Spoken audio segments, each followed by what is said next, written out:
Hello, c'est Caro, j'espère que vous allez bien. Je suis trop contente de vous retrouver aujourd'hui dans une nouvelle vidéo. De quoi je vais vous parler aujourd'hui? Vous l'avez vu dans le titre en fait, donc c'est pas vraiment une grande surprise. Mais donc on va parler du Nutri-Score. Je vais vous expliquer un petit peu ce que c'est, voir si c'est vraiment fiable ou pas et comment l'utiliser.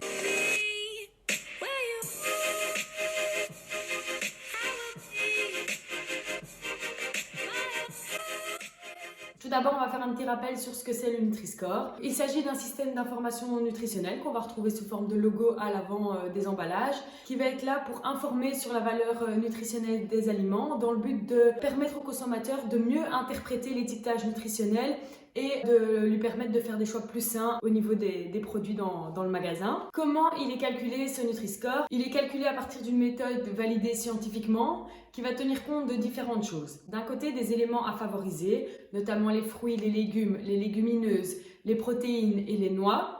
Et d'un autre côté, les éléments à éviter, c'est-à-dire le sucre, le sel, les acides gras saturés et l'énergie, donc les calories. Le score obtenu, il permettra d'attribuer une couleur et une lettre à ce produit. On va retrouver la lettre A et la couleur verte pour les aliments qui sont dits à favoriser, et on va retrouver la couleur rouge et la lettre E pour les éléments qui sont dits à éviter. Quels produits sont concernés par ce Nutri-Score? Les produits concernés par le Nutri-Score sont les produits transformés ainsi que les boissons.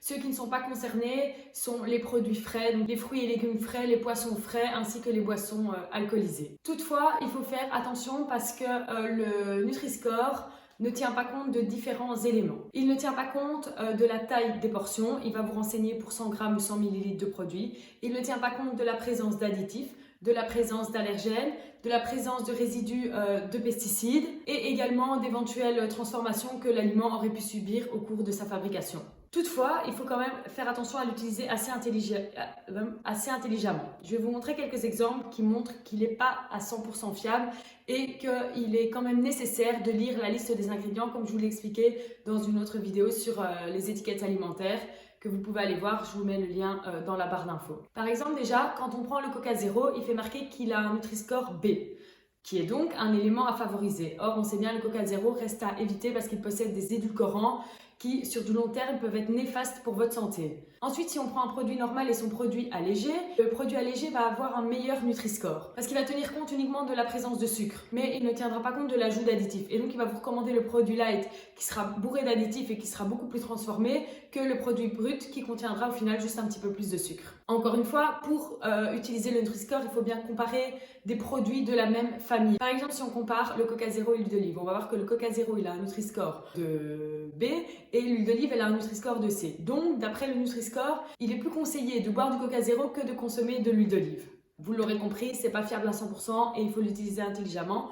Donc en conclusion, vous pouvez l'utiliser à la limite pour comparer deux produits, mais je vous conseille d'également aller voir la liste des ingrédients parce que c'est vraiment ça qui pourra vous informer sur les contenants du produit. Et alors, bien entendu, il faut tenir compte qu'il faut une alimentation variée et équilibrée et qu'il faut également pratiquer une activité physique. J'espère que cette vidéo vous a plu et que du coup, vous n'allez pas trop utiliser le Nutri-Score. Vous allez l'utiliser intelligemment. Si vous avez des questions, n'hésitez pas à me les poser en commentaire. Si la vidéo vous a plu, n'hésitez pas à lâcher les petits pouces bleus. N'hésitez pas également à vous abonner à ma chaîne YouTube. Vous pouvez également me suivre sur mes différents réseaux sociaux, notamment ma page Instagram et ma page Facebook. Venez me rejoindre. Plus on est de fous, plus on rit. Et voilà, j'espère que cette vidéo vous a plu. Nous, on se retrouve très vite dans une prochaine vidéo. Ciao tout le monde!